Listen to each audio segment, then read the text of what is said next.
Hello, all. This is Dr. Dave Maslock talking to you about reciprocity.com. The E is written with a 3. And in this particular video, I want to talk about low PhD salaries and whether PhD students should actually make more money. So, if you don't know me, I'm a professor of innovation strategy and entrepreneurship, and I created this whole reciprocity project to give back as much as I possibly can. There were so many people that helped me out to get through graduate school that I wanted to pay the favor forward and help you out in any way that I possibly can. So I created this sort of sharing economy proofreading platform where you can get feedback on your work in progress. And now I'm doing all these YouTube videos because I think that there's a tremendous amount of value of me sharing my experiences with you. So should you, first of all, why are PhD student salaries so low? So we do know that most PhD students do get paid some sort of stipend, somewhere between, I don't know, depending on where you are, $20,000 to $40,000. I've heard of even more, that's American dollars. I've heard of even more. I've heard of, maybe not less. I haven't heard of anything less than that, but basically some sort of range like that. You might be thinking, why is that the case? Why are the salaries so low when these people are extremely talented? They're people that have already sort of passed the bar and they're the top of their class, typically in the undergraduate, or maybe it's their master's program. They're the top of their class and they are wanting to do something to better themselves. So you have to actually think about the economics of ideas and the economics of idea generation and what that actually means.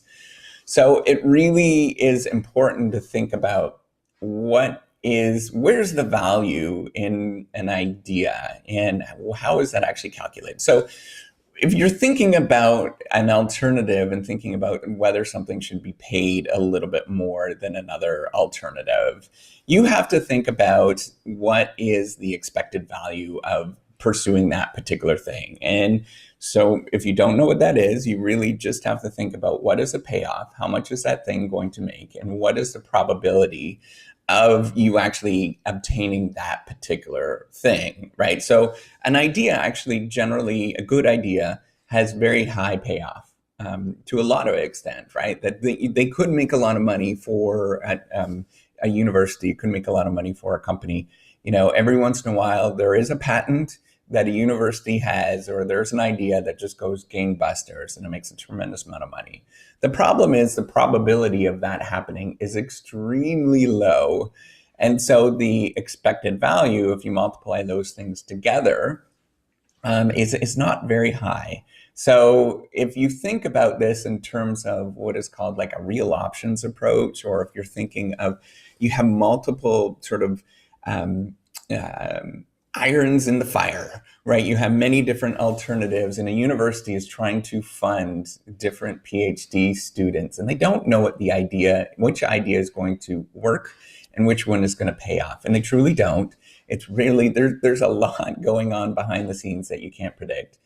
So what they're going to do is try to smatter the money around as much as they can across many different PhD students and probably not pay them that much, and take the bet that maybe one of them is going to actually take off. And then once it actually gets proven, that thing gets proven, and they have a little bit more demonstrated benefit, right? That they actually see that there's some benefit actually being produced, then you actually start making more and more money, right? It's hard to get a PhD and lots of people don't accomplish it. So they want to make sure that that they're not going to be funding people that are not going to be sort of motivated, or the ones that, even if they're working on a PhD, that they're working on an idea that is not necessarily going to make the university famous in any sort of way.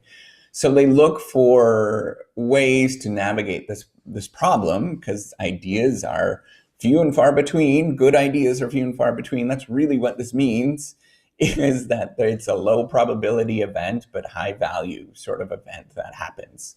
And when that happens, you have to sort of play a different kind of game in terms of funding these projects. And this is really normal in a lot of different industries that have the same sort of dynamic, like the pharmaceutical industry, for example, where there is a lot of people working on different drugs, and it's unclear which drug is actually going to make it to the market and become a hit.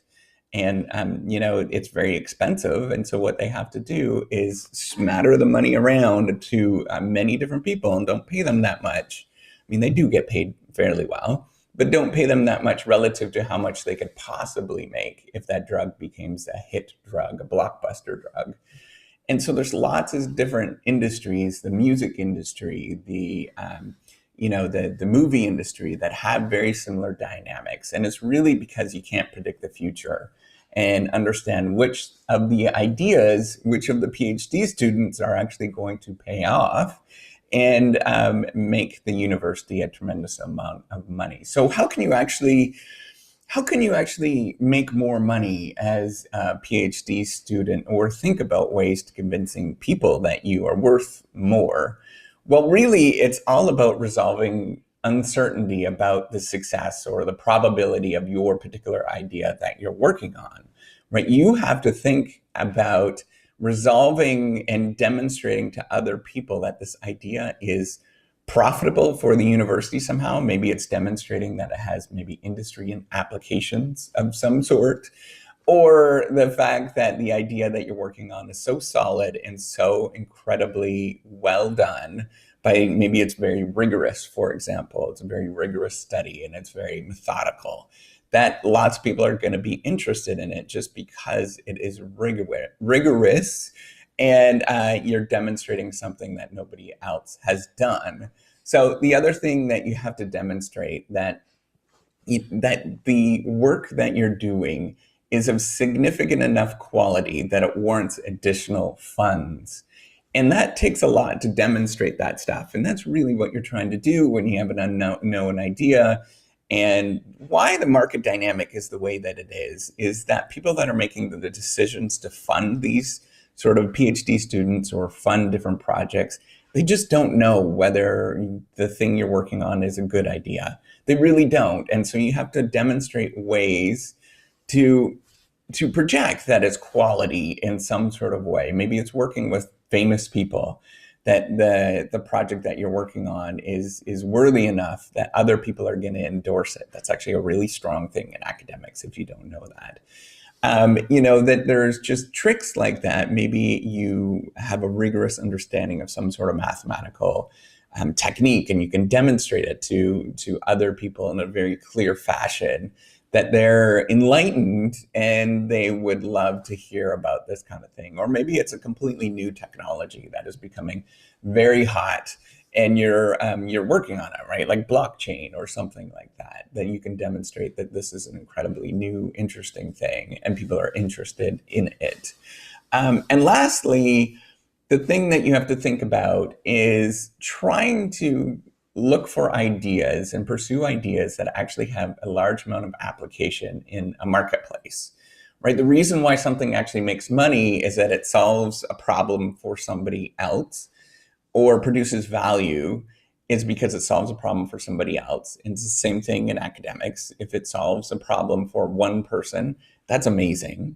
But if it solves a problem for thousands or tens of thousands of people, that's phenomenal. And it's demonstrating that this has a tremendous amount of value because you are solving that problem. So in the same thing in the commercial markets, you're solving a problem. And the more people that you're serving and the more that they're willing to sort of pay to resolve this problem, the more value you're going to be producing. But in the academic market, it's very similar. The more that you're solving a problem for somebody that they've been struggling with and that they can't figure out this thing, and the more people that have been working on this thing and you solve that problem, the more valuable you're going to be, and you're going to show that you're actually serving a large marketplace. So, there is a lot of different ways for you to increase your PhD student salaries. It's going to take a lot of work because these things are really difficult to do, and you have to just keep working at it and keep pushing at it. So, and really what you're trying to do with your own salaries and try to work your way up is to constantly be working on a way to demonstrate that you are valuable and that the ideas that you're working on are valuable. And lots of people would be interested in that. And the more that you do that, the more money you're going to make. That's why full professors or people that have been around for 40 years in the academic, they've been a professor for 40 years, and they have many different PhD students that are all successful. That's why they make more money, is simply because they're demonstrating that they have the knack to generate value for other people and to solve their problems. So hopefully this makes sense to you in terms of why PhD student salaries are low and how you might actually navigate this problem. It's really just thinking about the decision makers who are actually making decisions and them thinking about that they don't know which one is actually going to be a good idea. And so they're going to smatter around the money, in smattering being that they're just going to give little bits of money to as many sort of projects as they possibly can and fund as many as they can until they become a big hit. And once you figure that out, you can start resolving some of these issues and maybe start actually making a little bit more money in the long run. So hopefully you like this video. Give me a thumbs up and do subscribe to the YouTube channel. All right, take care and have a wonderful day. Bye.